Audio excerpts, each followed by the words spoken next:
I think we're good. I think we're live. All right, guys, welcome back to another panel. Today, it's just myself and Lando. We're back. We're back, the two of us.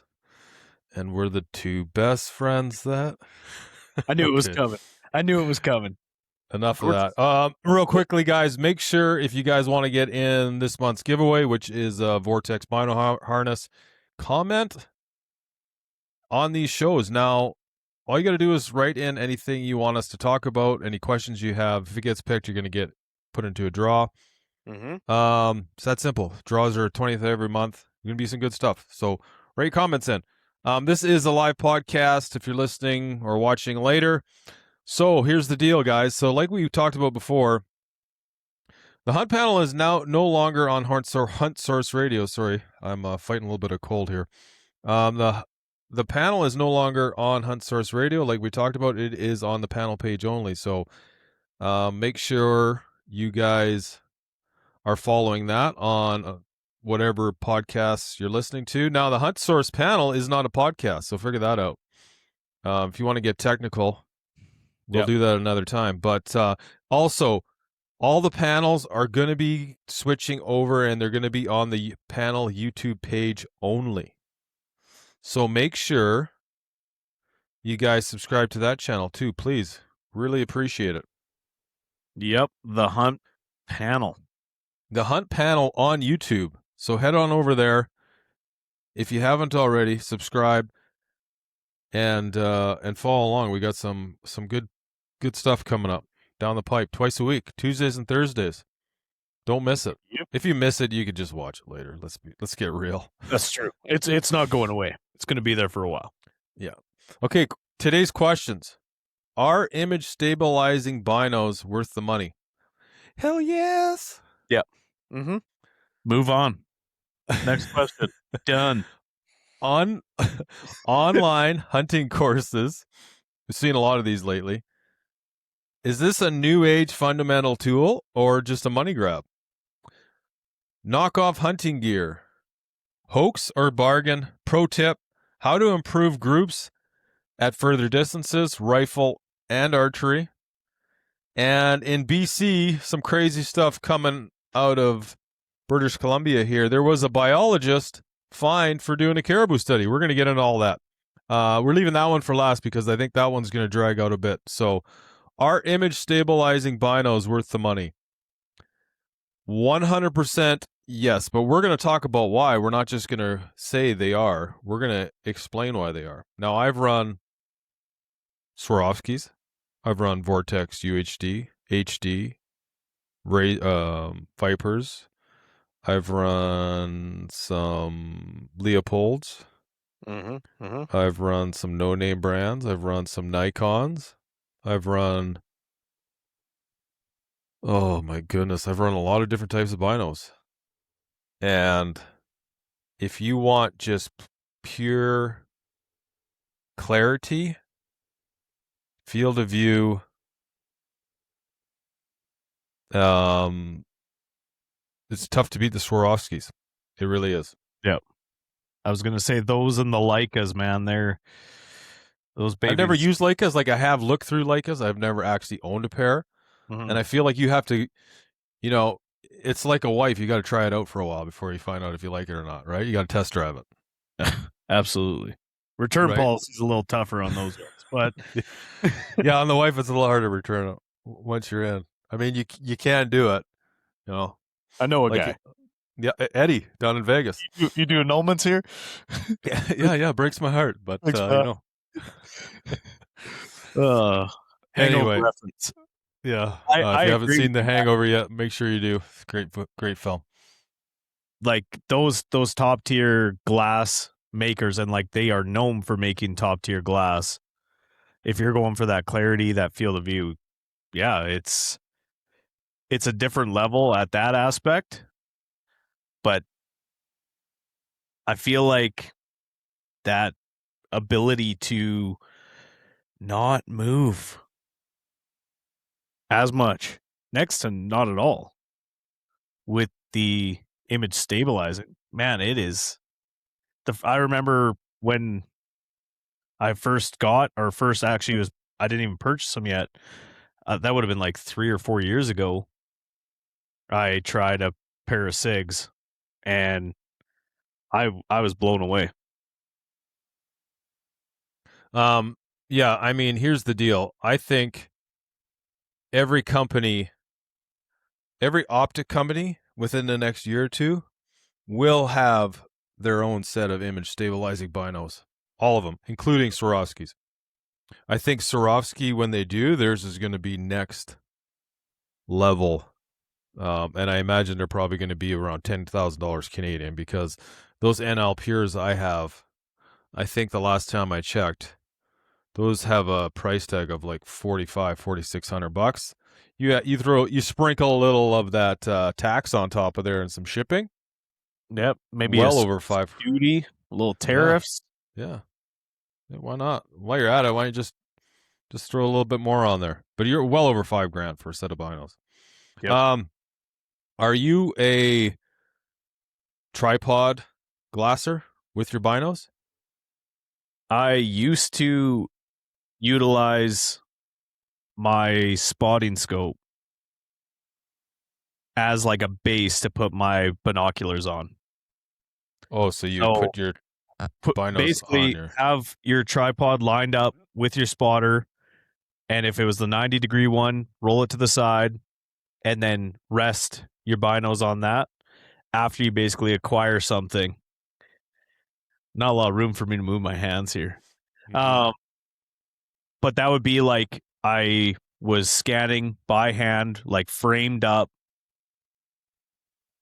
And by framed up, if anyone that's listening doesn't know, like elbows locked in or on my knees, holding my hat kind of tucked in, like trying to be as stable as I can, glass up a buck. Then I would go and look through the spotter if I'm trying to find it through the spotter or struggling or want a bigger field of view, less magnification, use it that way. But no, traditionally not like a mount up guy for a tripod. What about yourself? Never. It's just too time consuming to put my binos on and then have to swap my spotter out. Now with that Olin Quick Connect system they have, that Nexus plate system, very simple. Mm-hmm. But yeah, I'm lazy. I don't like to do things like that, so I would always just glass. Now I would always use my pole, my hiking pole, and use that to stabilize Gotcha. my glass. No, I never was. Now, most of the glassing you do generally is when you're standing up. Yeah, I mean, situationally, right? Just a quick glass look, and even if you're hiking, say you're hiking a ridge line, you're gonna walk 10 feet and you're gonna glass. You're gonna walk 20 yards. You're gonna glass. You're gonna walk 30 yards. You're gonna glass. Still hunting. Your binos are in your hand pretty much the whole time. Yep. You're not putting them on a tripod. And I feel like I know a lot of guys, they don't really preface how valuable the image stabilizing is in thick timber when you are still hunting. But the fact that you can one hand it and scroll your focus through the cover, like get that different kind of depth through the brush, man, it's a game changer in close quarters like that even. Yeah. I think, yes, like I have the SIGs 16 power. You have the 16 power as well, right? Yep, I do. Now, the NL Pures, I had the 10x42s. The field of view in those is amazing. The clarity is amazing. However, that being said, I feel with the image stabilizing technology, they're more clear than the Swarovskis when I'm holding them, because the frame's not bouncing around, the picture's not bouncing around. Yep. Well, and I think most animals, at least for myself, that I glass up, it is typically you catch movement. Yeah, or you catch an ear or Yeah. a horn, or sorry, an antler or a horn, I guess. Well, for the most part, I don't know. I've never just been like still hunting sheep or goats. That'd be a unique thing. I mean, someone has done it. Oh, I for no sure, doubt. dude. Guys have shot. Sure, they've shot rams and billies right off the side of the road. Let's be honest. Yeah, no, I think they are 100% worth the money. I own a set. I got Yep. rid of all my other optics, and I went all in on the image stabilizing binos. If I was to give one gripe, I would say their low light performance with the small objective is the only issue I've had, and that is like still negligible because it's like basically just glassing for the next day. And I feel though, dude, I feel that with the ability to have a steady picture, you're going to be able to be you're still with the the lower light performance than the Swarovskis or the Leicas or the Zeiss. You're still going to be able to pick up more with with an almost perfectly still picture. Yeah. Yeah, it's close. I feel like the pros of that stability, they outweigh the clarity, the low light performance, just because I find more animals with them. And Yeah, I agree. that's it. 100%. So my vote, Landon's vote, it's unanimous. Worth the money. If you're looking to buy a set of binos, pick them up. They're actually fairly affordable. I picked those up less than $2,000. Yep. From Cabela's. Oh, really? Yeah. There you go. How do you like that? I got mine from a local gun shop here. I lucked out. Got a good deal. Yeah, So you're a swindler. you Okay, man. Next question. Online hunting courses, new age fundamental tool, or money grab. Now, I don't know if anybody's gone on Instagram or Facebook. It seems like every second ad, some dude has put out a course, online hunting course. Mhm. I mean, really, like if you look, there's probably 8 out of 10 hunters out there have a podcast or a YouTube channel. Yep. It's up there. There's a lot. There's a lot. The courses, man. It seems like those are getting to be as frequent too. Like there's guys doing monetary required courses that I like in weird fields too. Like guys are doing archery shooting courses, say as like one example. And I don't know what accomplishment as an archer that they have to be putting out that kind of information. I don't know. Okay. There is a lot of dudes on the internet that think they know a lot of, and claim to know a lot more, and are telling people they know a lot more than they actually do. Yep. Yeah. And I get it. They're doing it for, I mean, and the thing is, if you don't know any better, then the stuff that they're teaching is good, I think, to a certain level. But there's just some bad information out there. I was listening to this one channel. I'm not going to name any names because they seem like good dudes. They're trying to say that there is a downside to too much weight on your stabilizer. And they also said if your pin is holding low, you should take some point weight off the end of your stabilizer. Like, not some point weight, sorry, some stabilizer weight off the end of your stabilizer. And that is the exact opposite of what you should do. If your pin is holding low on target, add more weight to the front of your bow. That is going to bring your pin up. It has nothing to do with that bow being heavy, why your pin is dropping below the target, below your whatever you're aiming at, right? Yeah. It's a mental thing. So you want, if your bow is aiming low, if you were to draw a line on a target and you were to find your pin constantly falling below that line, add some weight on your front bar, or add a longer bar. I mean, realistically, you should be shooting a 12-inch stabilizer minimum, I think, on your hunting bow. I feel like anything less than that, it's not really a stabilizer at that point.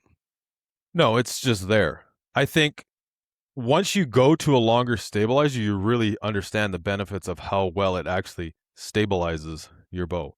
So anyway, back to my point. You draw a line on a target. If your pin is falling below that line, add some weight on your front bar or a longer bar, it'll bring it right back up. And there's guys out there saying the opposite stuff. And then they have an online course on how to shoot archery. And it's like, well, maybe you shouldn't be teaching those things in your course. Like stance, the fundamentals of your stance, your grip, anchor, how to draw your bow within reason. Those things for the new archer, they're basic, right? You're going to get into these advanced shooting techniques and how to become a much better shooter. It's going to be it's going to be well beyond that. But you're right. Like there is a lot of online hunting courses lately. It's like seems like every dude out there is trying to make it in the hunting industry. And they're just throwing together this course. And it's like, well, are you like, I get it. You want to be in the outdoor industry, but there's no substitute for hands-on knowledge. There isn't, dude. Yeah. And so on this topic, it's pretty interesting chatting with a fella that we've had on the Hunt Source Radio podcast.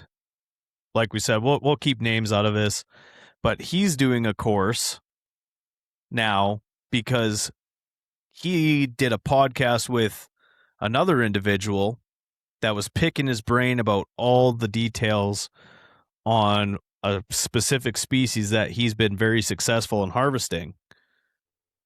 And that guy that did the podcast with him is now doing a masterclass on how to hunt that species after picking his brain for all the knowledge. And he's like, this guy has killed 2 of these animals in his life. Now I feel obligated to do my own so people aren't led astray. So I don't know. That is a really bizarre situation. Yeah. And I get it. Yeah. And you're right. It's like, well, you get to a certain point and it's like, well, you're going to have to do, like, the guys with the actual knowledge almost are forced to do it just to get the proper information out there. Yeah. That'd be like Jake going out and throwing out a hunting course.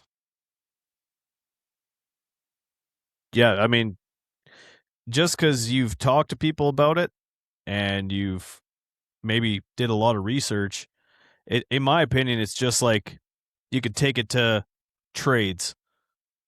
You can go to school. Let's talk blue collar for a minute. Yeah, you can go to school and even get your journey person or red seal. I'm excited you brought this point up because I'm going to go on a little rant here about this exact thing. So you get your red seal. You went to school for whatever your 4 separate years. That's essentially, to me, you have your learner's permit to continue in that trade. Yeah, just because you have your red seal doesn't make you a master. No, it means that you've actually, maybe you can invest some time into this and now you can learn the real shit. How does that saying go? Just because you spent most of your life in the missionary position doesn't make you a missionary?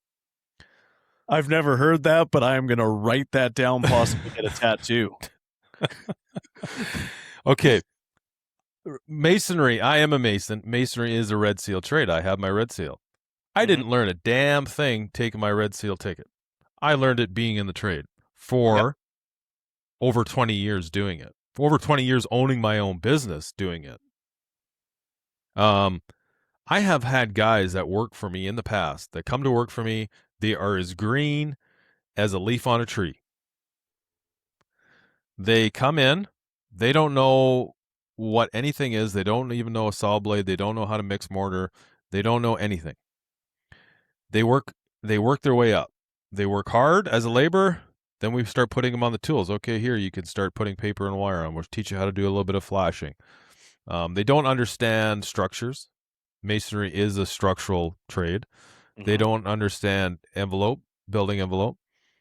They don't understand all the processes of the actual trade. But you know what? They get to the point where we start trusting them enough and we start teaching them how to do a little bit of installs. And then they're like, oh, this is really easy, right? Well, it's easy when somebody's standing behind you looking over your shoulder all the time, saying, no, you're doing this wrong, you're doing that right. And a lot of the times, things get done incorrectly, and I'll follow behind and I'll just fix them. And I don't always have time to point out exactly what's being done wrong or show them how the proper way to do it. Eventually, we'll get to it. When I have employees, I'm thinking long term, not they're just gonna be here for a short term and then they're gonna go off on their own. That's the last thing I'm thinking of, because why would I invest any time or money into them?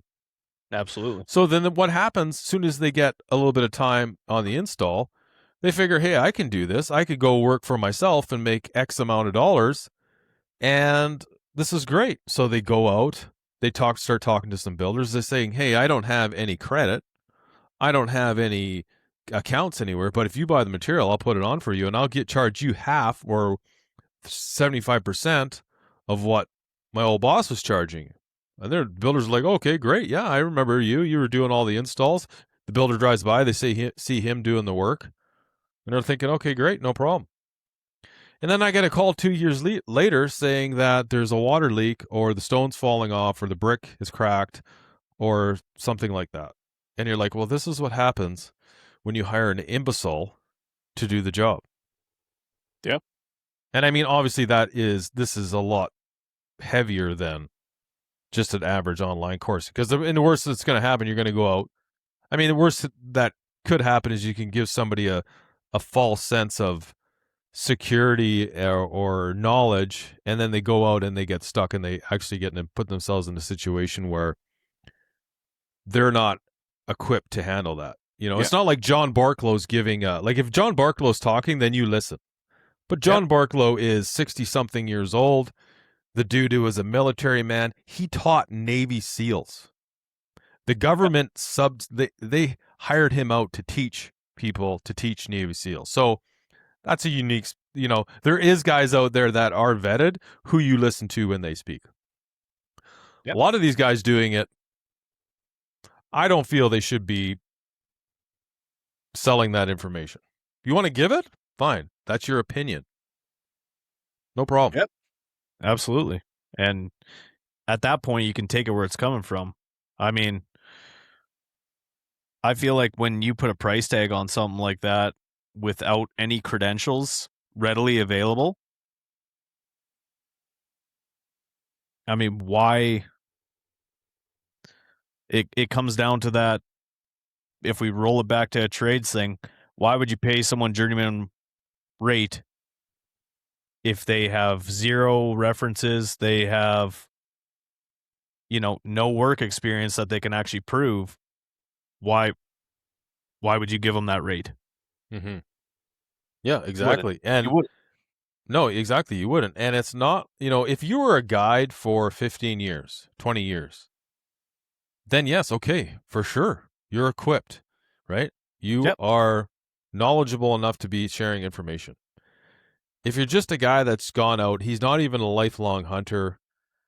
He's an adult onset hunter, and he's been doing it for a bit, but he wants to make it in the outdoor industry. So this is his path to doing it. I don't know, man. I just feel that you shouldn't be using that as a tool to get there. There's a lot of easy ways to get more success. I mean, spend more time on your Instagram page. Yeah. I mean, look at how many YouTubers are out there with just shit, pardon my French, on their YouTube channel. I mean, on that note, like lots of the stuff you look at, and it's like you brought up with the stabilizer weight. That's just one example. There's a ton of stuff that you're watching, and it's like, yeah, dude, that's not accurate. No, I sent you a link today, and I was like, man, this is painful. Yeah, this is hard to watch, and it's just fake news, right? Yeah, it's just clickbait. And that's the thing, is like a lot of guys who don't know better are like, oh, that's great. But then you listen to an actual pro and they're like, no, like No, that that's wrong. Yeah. That's just wrong. I don't know, man. I think there could be less of it. I think there could be more knowledgeable guys doing it. I think that's the problem is all the guy like there's not enough guys with all the knowledge doing it. You know, you need more John Barclows. You need more dudes like that. Agreed. All right. Knockoff hunting gear. Hoax or bargain. Now when we talk about knockoff hunting gear, if you go on Alibaba or what else is there? AliExpress. There's a few, like even I think Amazon even deals a few kind of no name, like non-branded name stuff. Really? Okay, so if you go on to one of those channels, one of those websites, sorry, not channels, you could go on there and just type in Kuyu. I'm gonna use Kuyu because that's a prime example because I feel like there's more of that gear on there than any other gear. You're gonna find a jacket that is identical in material used, weight, all the specs are the exact same. One has a Kuyu name and brand little ram on it, one doesn't. One costs $540 Canadian, one costs $38 American. No difference. Landon and I actually ordered some of this stuff to check it out. So it's coming. But I feel like, and I'm not picking on QU. There is a lot out there, and it's coming from the same town. They don't say the exact. They don't say the exact manufacturer address or anything, but it comes from the exact same place. And just you start to think about it. And I also know like stabilizers, arrows are another prime example is arrows. I'm gonna stick with archery because I know archery really well. So there's only actually 4 places that make arrows. And there's actually like Mitsubishi makes them. You know, you have like Easton, Victory. Oh my goodness. Ultra. Is it Ultra? Well, there's 4 companies. The Black Gold. Or Oh no, not Black Gold. Gold Tip. Gold Tip. Victory, Easton, and there's one more. So they're the only companies that make Black Eagle. I don't remember. Eagle I'm arrows? going to put I'm going to put all 4 of them in this description. I'm going to write that down so don't forget. But anyway, that's not the point. The point is there's only 4 places that actually make arrows. But there's a lot of arrows. There's way more than 4 available. But those companies are just reselling the other arrows companies' arrows. Mm-hmm. Well, I think the way, like, if we're staying on the arrow topic for right now, I think Easton is made in America, correct? I don't think they are. I want to say they are one of the only ones that are actually rolled out in America. So that might be the tough one, but They could be. You look at like Victory. I know they're made in Vietnam. So, I mean, very easy for some, but you were on the topic of stabilizers. Well, I know that there's brand name stabilizers sold in other countries that are the exact same, aside from the logo being on the side, that are well under, $100 less. Yeah, okay, so that's where, like, in the archery world, yes, so, like, Shrewd, you could buy a Shrewd stabilizer. That's not a Shrewd, that is a fraction of the price of the other ones. But you look at it, it's the exact same design, it just doesn't have the sticker, and it's a little bit different in colors. But the price is completely different. Like, you go on Amazon, you start looking, you can find this stuff. I've actually ordered stuff like this and done comparisons, and it's the exact same stuff, dude. Like, the exact same. Yeah. Don't buy hunting gear from Temu. Good tip. Good tip on the live feed.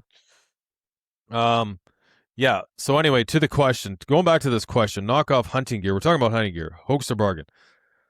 A lot of those places, though, we've noticed that you can only buy. You have to buy them in shipments of like 100 or 1,000. Yeah. Now we found some that you can only order 2, and they were. When you look at them and you read the specs, they're exactly same as a name brand pant and a name brand hoodie. So we ordered those, and we're going to do a comparison on the two. But I feel like if you look in the industry, in this hunting industry, there's companies that are buying that stuff and just slapping their name on it And marking it up. and marketing it, marking it up, marketing. Yeah, if you have good branding, I mean, But I like all those companies, they're not actually designing it. You know, there is companies that do design all their own stuff, like Sitka. And I'm not just blowing Sitka here because there is a few items on there on Alibaba. You can find that jacket's the same, camo pattern is the same.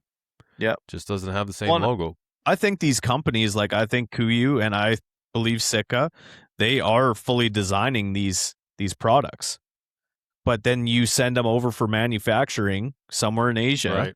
Good point. And they're mass producing this stuff. That's a good point. At some point in time, they're going to have, defective. Well, and it comes down to trade laws, right? Mm-hmm. You can only patent something for so long. It's like here, like look at this Jetboil stove and fire maple. Explain that one, Lando. Yeah, I want to say that patent ran out in like 2020. And for those of you who are watching, here's the fire maple. I bought one of these on Amazon for $60. Now, this is a different model of Jetboil, but you can buy one that's very similar to that. This was $200. I mean, yeah. And I'm not saying that they're the same, but I'm saying that they were able to manufacture something similar and they're not going to have their toes stepped on, right? I'm not going to say that they have the same ignition system, like quality of components, but for the price point, it might be something that is worth looking into. Yeah, I don't know. Like if you're watching, I mean, these are two different models, but there is a model of Jetboil that looks very similar to this fire maple with a different handle. Very,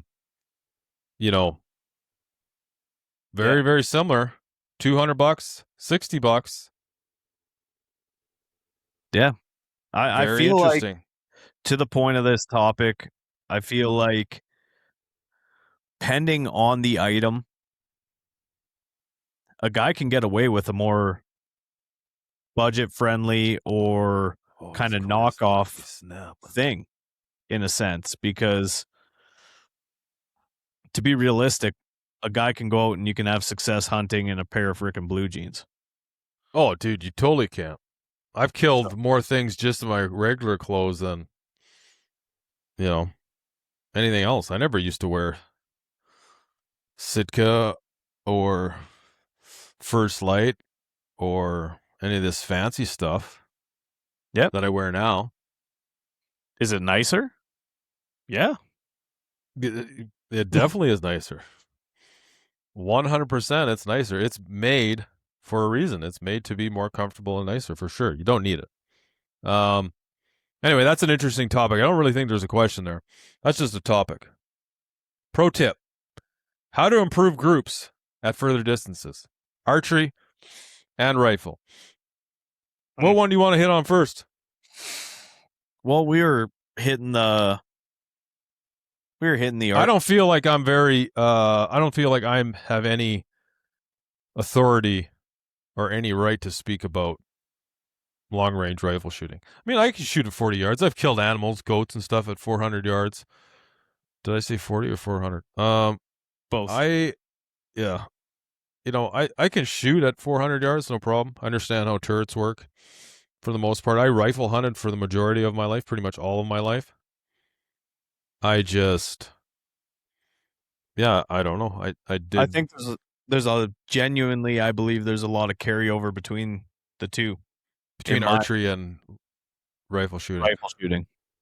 like breathing, anchor, Yeah, all I that mean, stuff. right down to your shot process. I feel like I got better at shooting a rifle the more I shot my bow. And maybe that's just me, but I believe that the ability to slow down my shot process with a rifle, like I have in archery, I am a much better shooter with a rifle. Mm-hmm. So, I mean, let's go with archery because we can adjust and we can address the carryovers between the two. Okay. Okay. Okay. I would just say the first thing that you got to do if you want to be more accurate at distance is make sure you are getting a pretty good feel from your bow. There's a lot of guys out there, my friends included, that are killers. They put like 100 arrows through their bow right before season. But that being said, they will not shoot over 40 yards. I don't think that is the question, though, dude. I think the question is how do you improve your groups at further distances? Being a hunter and an accurate shooter, I it's know. not I know. even the same thing. I'm saying to the first step in being an accurate shooter is making sure that you have reps behind your bow. You need reps for sure. You absolutely need reps. You need to understand the mechanics of your bow. You need to understand your bow setup. There's a lot of little things you can do in your bow to make you a more precise shooter. However, in order to be a great shooter in archery, you have to be able to repeat the exact same thing. And when I say exact same thing, I am talking about your anchor point being within a hair of the same anchor point every time. So when it touches the side of your nose, it's actually touching, grazing the hairs on your nose to the specific point, right? If you come to full draw, especially if you're shooting a high let off bow and you have a lot of face pressure, Mm-hmm. your anchor point's going to change all the time. And it's also going to change in depending on the ambient temperature, because that does, depending on the string you're using, it will affect your string temperature. Yep. Now, Heavier. this stuff that we're talking about is very, very finite. When we talk about this stuff, we talk about shooting 700 rounds at 50 meters, right? Most people aren't capable of shooting a 700 at at 50 meters. They're just not. It's like shooting a 300 at 18 meters. Most people can't do that. Most bow hunters aren't there. 100. So like little things like that. But yes, you have to shoot more to understand that. But then it comes down to like everything in terms of your breathing. Where is the shot breaking in your breath and your heartbeat, and relatively to your heartbeat? Is it 1, 2, hold your breath, exhale, depending on where you shoot? Like Lanny Basham does a really good job of explaining this and talking about this stuff in his courses and his books. These are the things we're working on right now with Wyatt. Yep. Is understanding when the shot breaks within your breath and your heart rate, right? Controlling your heart rate and controlling your heart rate. Now, it's very hard to do. It's easy to say control your heart rate when you're sitting here shooting at the range with your dad or with somebody else or at archery night, right? When you're in a competition for the nationals, I've never been there. My son has.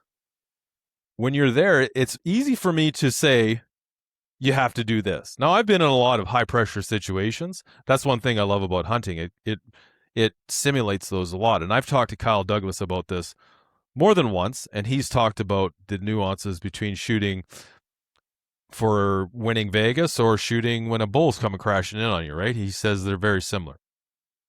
But you have to put yourself in those situations. Now, I think for the average guy wanting to improve his groups, I think there is some things he can do in his bow and he can work on himself. Number one, like three things if I was going to say do three things to your bow, I would say stabilizer weight, and let off. Control those three things, like on your bow specifically, and work on your draw length, right? Really fine tune your draw length. Now you have to do this with either twisting your cables or your string. You can do that. I mean, a lot of the new bows come with 1/4 inch increments.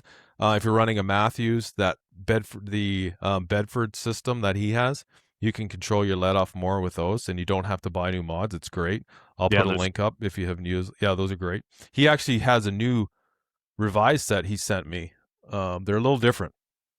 So the flats actually land flat. So the shoes actually land flat on your cables. A little better. Now in your shot process, when you're shooting a bow, work on the things like control. Like right when you first become a shooter, you want to work on your stance, your grip, draw cycle, anchor, and your release, right? Those are the fundamentals of it. Now when you come down to when you get more finite, it comes down to like breathing, right? All that stuff, how your pin holds, like where your pin holds. Nobody holds their pin on the target and it's just like stable like this. It's not like that. Everybody's is different. Just some people do little figure eights. Some people go like this. Some people suffer with dipping. Some people suffer with drive-bys, so they're trying to control it like that. My pin, it sits there and it kind of hovers over the target. So what I do is my shot process, I get my grip first. I do not change my grip. I think that I see a lot of people doing that incorrectly. They come to full draw and then they have to adjust their grip. That's if you have to do that, draw down, restart. Yeah. Get some pressure. I hold my string with my two fingers. I get my grip, get pressure in there, and then I come to full draw. While I'm doing this, I draw very close to where my point of impact is. I don't like a forgiving bow. I like my arrow to hit right behind my pin. So that's why I draw on target. I find if you're going to come on, draw on target, draw a little bit above your target, exhale, and then just let your pin float on target, and then just allow that shot to break. Right? So I come to full draw, I exhale, I breathe in, and I exhale to a half breath, and then I just count my heartbeats, and then the shot breaks. That's my shot process. It's different for everyone. Yep. But I would say if I was going to give any tips on how to improve your groups, number one would be work on those three things. I would add actually draw length in there, stabilizer weight, stabilizer length, let off, and then we're just really focus when you're shooting, focus on really intentional shots. And it doesn't matter what distance you're shooting at. It doesn't. People are like, oh, if you shoot at 50 yards, when you go shoot at 20, it's going to feel like a chip shot. Well, it might, but does that mean if you shoot at 50 yards, you're going to go shoot at 300? No, you're not. It's funny. I'm actually more relaxed shooting at 100 yards at a dot than when I am shooting at 18 meters. I find I have less pin float shooting at 100 yards than I do at 18 meters. I don't think you do, though. I might not, but I feel like I have anticipation because I want to hit that X.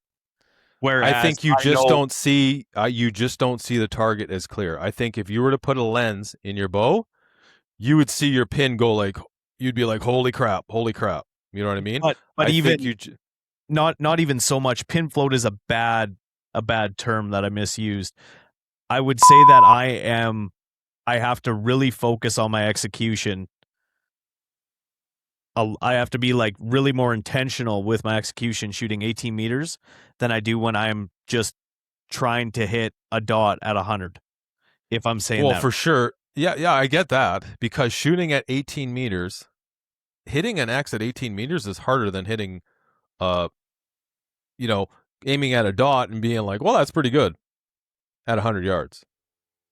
I mean, I would almost argue that sometimes my groups are better at 100 yards than at 20, because that's just something I've been dealing with at some battles. But anyways, off topic, we did get a comment, and you referenced it, Kev. Perfect practice makes perfect. I feel like one thing that I would say is That is I missed that, but that is 100%. Yeah. That is 100% accurate. Perfect in anything, perfect practiced is key. Going out and shooting 100 arrows and just shooting 100 arrows, you say, "Oh, I shoot 100 arrows a day." Well, you'd be better off shooting 10 arrows with absolute focus and intention than shooting 100 arrows just to shoot 100 arrows. Like I used to shoot 500 arrows a day. No problem. I used to get up early and shoot.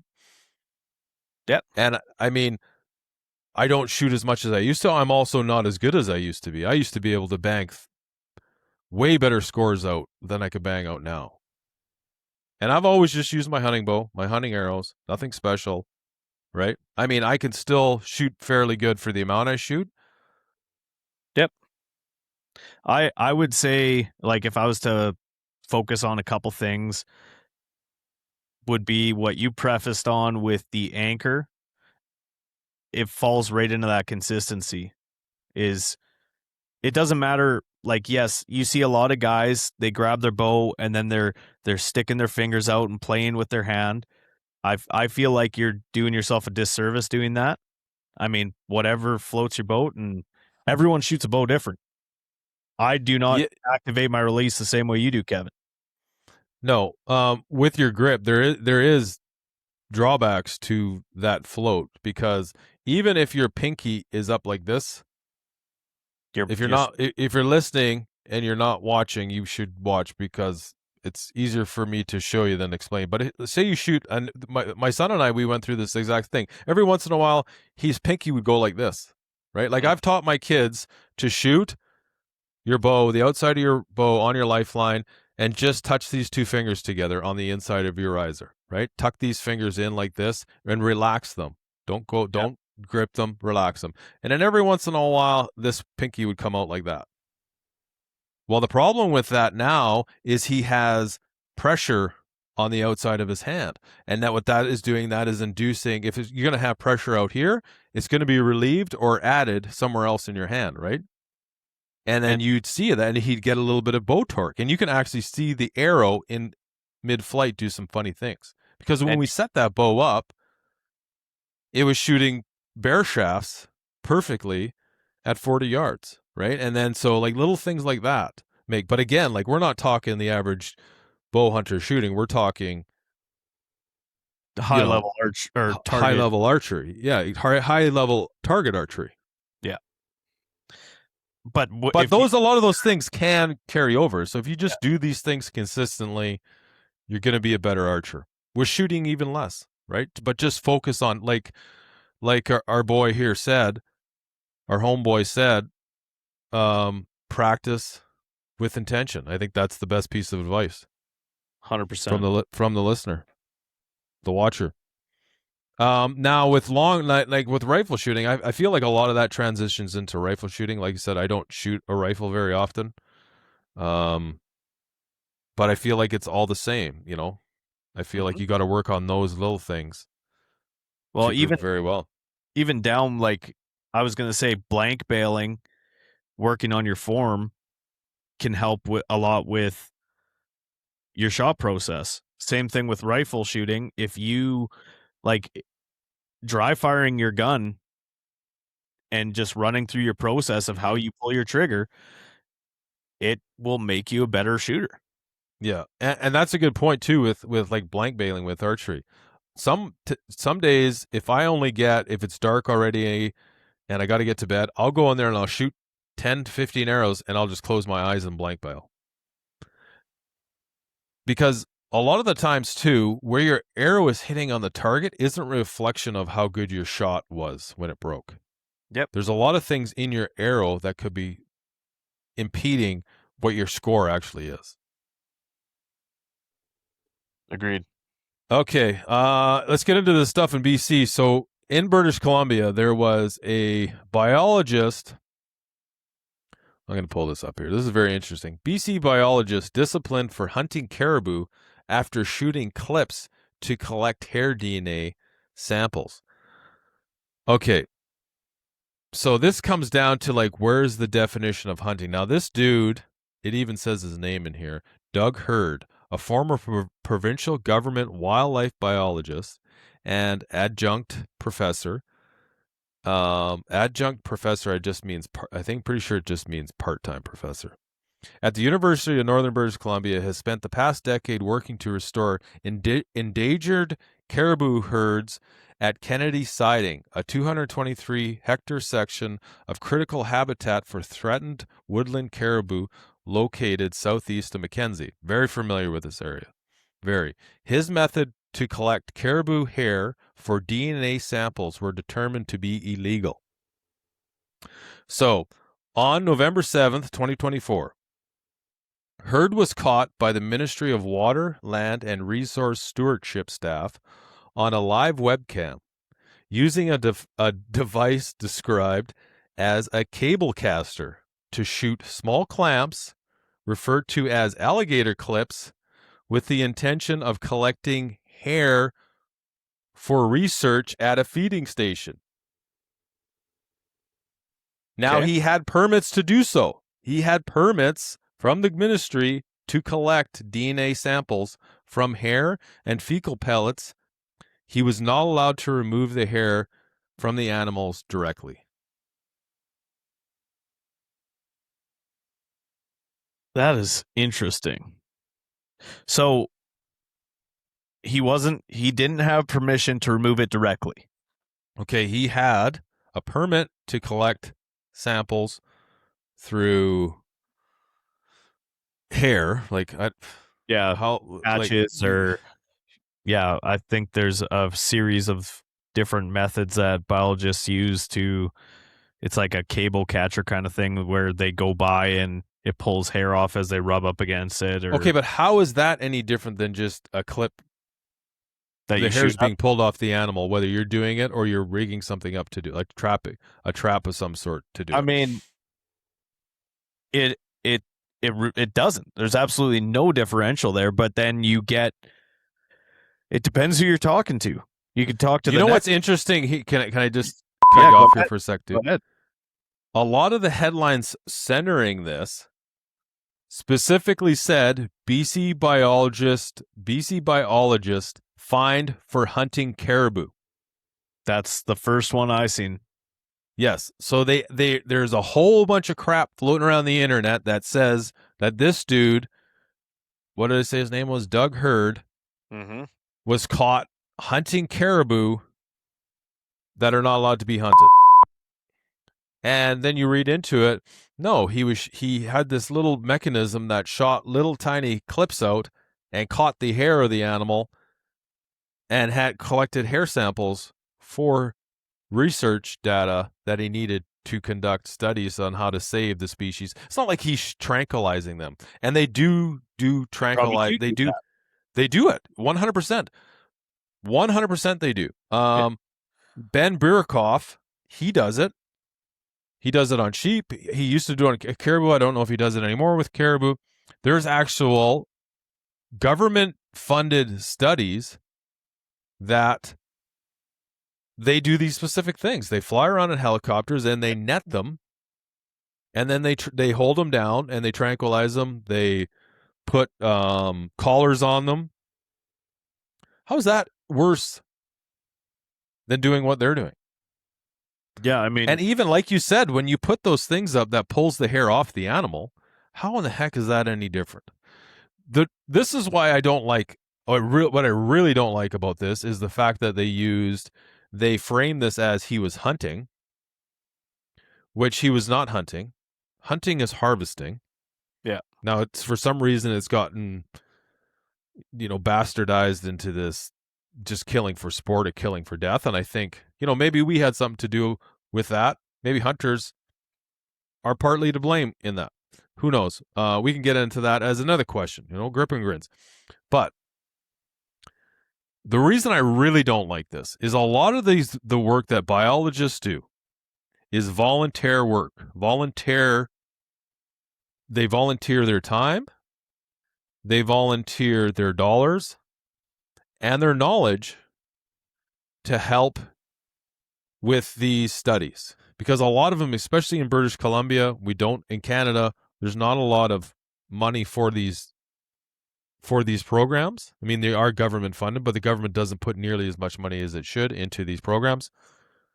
And the reason I really don't like this is because now somebody else is going to be like, screw that. It's not worth the headache. Yep. So there's a question here. What type of weapon are we talking about? So what happened is he rigged up this little mechanism that shot little tiny alligator clips. And for those who don't know what alligator clips are, they're tiny little clips. You can use them for testing soldering or soldering or whatever. You'll find them. They're just a little tiny. You could clip it on your finger. You wouldn't even feel it. So you know those little toys you used to make? You used to take like a wooden stick, and then you tape a clothespin around it, and then you take an elastic band, and you put it on the end, and then you pull. And you shoot. You shoot the elastic. So picture that sort of thing set up with an alligator clip and a string attached to it, and shoot it at at a feeding station, shooting at the caribou, and then it just pulls out a couple pieces of their hair. Yeah, I picture that. Like how absurd of then tackling them with a net. I mean, and with this, okay, but and you know what their reasoning is? The reasoning is because he didn't have the permit. But who cares? Like, who cares how he's getting the hair? I don't see if you get this big giant sticky thing that sticks on the side of a tree where they're rubbing up against, and it pulls a whole chunk of their hair off. That is far times worse. They don't. I guarantee you, when that little clip hit the thing, they're probably just like, yeah. They didn't. They probably didn't even notice. Well, and with like say a catch or something like that, as long like I highly doubt that this would hurt a caribou at all. I mean, we've all know what ungulates and antlered animals do to each other. Like, they're tough. It's not hurting them. No. Exactly. So, pulling a few hairs out with a little tiny clip is not hurting them at all. But it's because they didn't like the fact that he didn't have the proper permits. But I think this is a massive overreach on some people sitting in office who I would put money into betting that they're not out in the field helping with any of this research. And I bet you if you ask them, say, hey, can you miss your son's soccer game this weekend so you can come help us study caribou up in northern British Columbia? What do you? I would bet to say they'd be like, no, I'm not doing that. But they're the first people to point fingers at the people who are volunteering their time and their money and their knowledge in doing so. Yeah, I mean, if this was in a different light, like he was, snaring them or roping them or something like that, and actually like that's a little different means of getting this hair sample. And all this is he collected a hair sample, and then it got spun around to say that he was hunting them when they're out of season. I read some pretty fascinating stuff, and I was like, what? Where the heck are you guys getting for your information? That's going to really make a lot of biologists want to be active in BC. Well, that's my point, is like, now you're ostracizing that, and a lot of people are going to be like, well, I don't even want that to even be consideration. And you know what the thing is? Nobody's seen it. They caught it on a live webcam, and it's not like the dude didn't know that the webcam was there. He just had nothing to hide, because he would be like, this is so insane that you guys are even suggesting this from my method of collecting hair samples. And it's not like it's new. It's not like he's new to the game. Yeah. You know what I mean? Like, I don't know, man. That's it's what, like, I don't even know how you put that in the criteria of hunting at all, because like you said, hunting is harvesting. And are they wanting to twist this into biologists are now trying to be hunters and like trying to make it a thing that's negative about hunters, twisting into that? I just don't really see where this is coming from. Oh yeah, I mean, so it was it says the definition of hunting is at the center of a ruling in BC's environmental Appeal Board, the EAB, that upheld a decision to punish a wildlife biologist for his actions towards endangered caribou herd he is studying in northern British Columbia. It is absolutely insane. So I'm trying to figure out how long this dude's been doing it. I could only imagine he's been doing it for a while. It said he was a professor, but now he is a adjunct professor, and I'm pretty sure that means he's just doing it part-time now or something like that. I'd have to look that up. We can ask the doc. Dragon. He prefers to go by Dragon now. Dragon. Pardon me. Yeah, pretty wild stuff. But like I said, I think this is incredibly stupid. I don't know a better word than stupid and dumb. And what the hell are you thinking charging somebody's methods? Like, I hate it when people who get mad at other people or judge people for doing something in a method that they don't like when they are unwilling to do it themselves. It's like me going out and cutting someone's grass and then them getting mad at me for how I do it.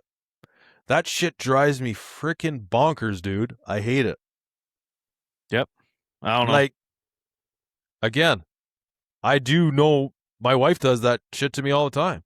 But again, it's like we talked about the return policy on that. It's a lot harder, especially now. You know, you're in it for a couple decades later. It's like, yeah, it's the way she goes now. Yeah, just ear pods. Actually, that's why I tell my workers that was part of the reason why I never wore ear protection.